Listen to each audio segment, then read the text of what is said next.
Welcome. I'm Lynn Weston, and we are the Marshall University HELP Program, Higher Education for Learning Problems. I invite you to go with me through the history of the HELP program. Today, we are nationally renowned for our academic support for students diagnosed with a learning disability and/or attention deficit hyperactivity disorder.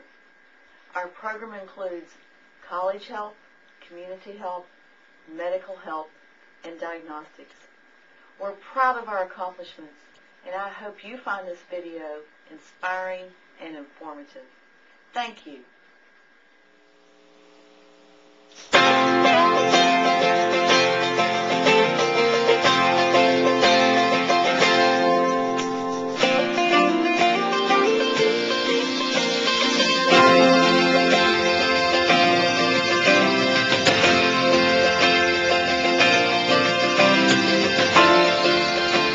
Health is freedom.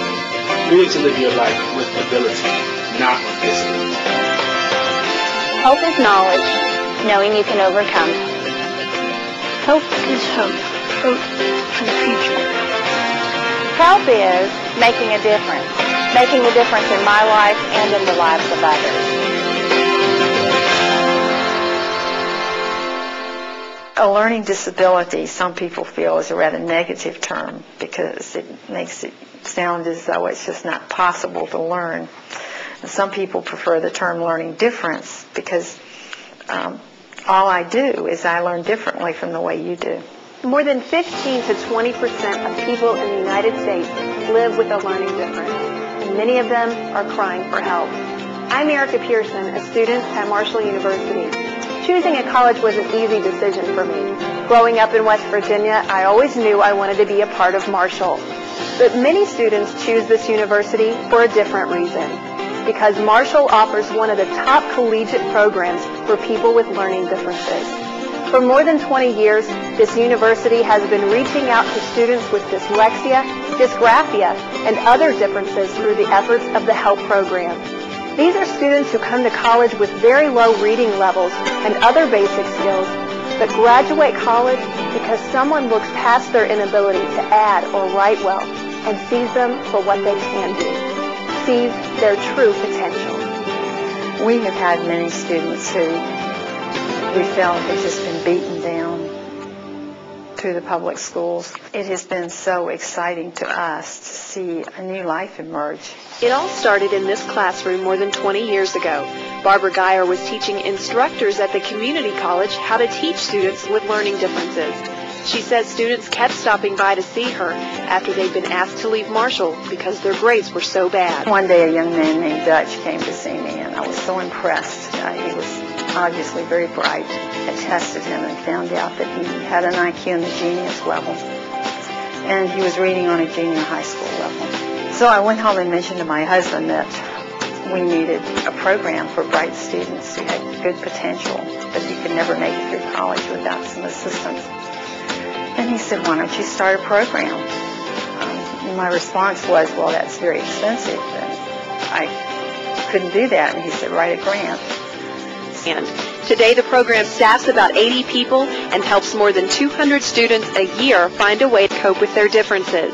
HELP has a 95% success rate and has been recommended twice by Newsweek as one of the top collegiate programs for people with learning differences. All of us will agree that we don't all learn in the same way. We learn in many different ways. Our brains just aren't made the same. The most common difference is dyslexia. Dyslexics interchange letters and have trouble reading. They usually show some signs of dysgraphia. Students with dysgraphia struggle with writing.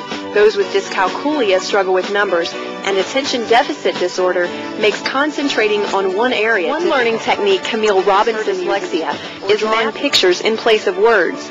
Camille was diagnosed with dyslexia when she was in the first learn to read until she was 8 years old. It's not a physical difference, so when people look at you, they can't tell, but in the academic setting, people know. I mean, it's kind of, if you can't read and you can't write, then obviously you're dumb.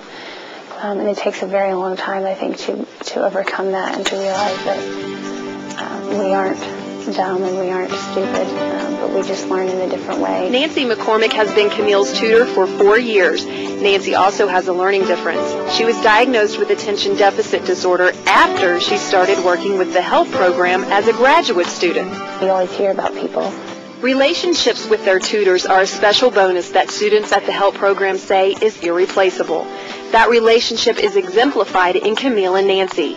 Camille will graduate soon with a degree in counseling. She's going to help students with learning differences.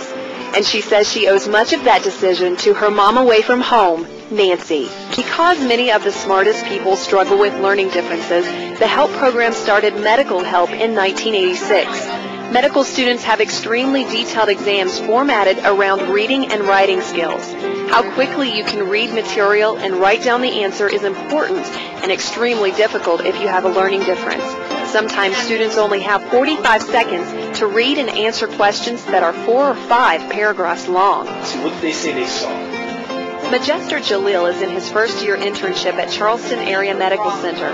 It was a rocky road, but he finally made it through the first part of med school. He failed his first year and was asked to leave. He reapplied twice and wasn't accepted. I found the furthest corner in the VA hospital, and I just called my wife and I sobbed on the phone and I just said, we're so close. Wanting to live out his dream, he looked for help and found it at Marshall. I felt I had something to offer. I thought I could do this. And either I was just stubborn or crazy or there was something about it, but I just wouldn't let it go. Majester certainly didn't let go. He was diagnosed with attention deficit hyperactive disorder and began learning new ways to learn. He received honors for his dissertation and was admitted to Marshall's Medical School, where he is excelling as an intern physician. It's kind of reinforced the idea that there are others of us out there. That there are these successful people that have done so well. With ADHD, Majester has a hard time concentrating on one specific area, but his difference often works in his advantage in big ways, and the program was added to help in 2000, Community Help. This reaches more than 50 children with learning problems each semester, giving them the tools they need to be successful at all stages in life. It is such a success that there's been a waiting list. Ann's son, Christian, is a very intelligent 11-year-old who loves history. You realize that if the Greeks didn't win against the Persians, we wouldn't have a lot of Greek culture today. Speaking of history, his mom says he should have either been Lewis or Clark or a pioneer, and everything this 11-year-old boy likes to do outside of the classroom proves she's right.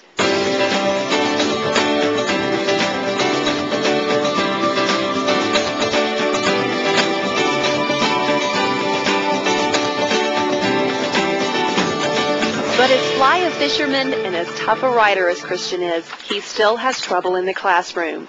Christian has dyslexia and some signs of dysgraphia. Ann homeschools her children, and part of the reason she puts a priority on homeschooling is because she knows Christian would not get the education he needs in public school. Ann tried to help Christian herself, but when the problem got too big for one mom, she took his intelligence came out very, very high, and the subtests were incredibly encouraging. So we could see that he had some weaknesses in some areas that absolutely were going to require intense remediation. People with dyslexia have trouble looking at words in a book or on a chalkboard and getting the same message to their brain, down through their arm, and out on a piece of paper. That's why tutors at the Help Center are teaching students how to learn using all 5 senses. When Christian touches and feels the keyboard, he has no problem developing thoughts on the screen. We're trying to get the message to the brain through as many senses as possible, and if you can see it, hear it, feel it, then the chances of being able to reproduce that later are much better. Learning differences are usually hereditary, and Ann is worried that maybe another child will struggle with dyslexia. This time she's worried her 4-year-old's problems may even be more severe. One of the most encouraging things to me, when I said to Christian, you know, I think your younger brother may have the same problem, he said, well, Mom, we'll just get him a tutor at the Help Center to find an advocate. And that's where the Help Center is just such a critical part of our community, because they can be that bridge between schools and parents and children who desperately need an advocate, and to have someone reach them and tell them, I believe in you and you can do this. I don't want to see this program fail because it does too much good.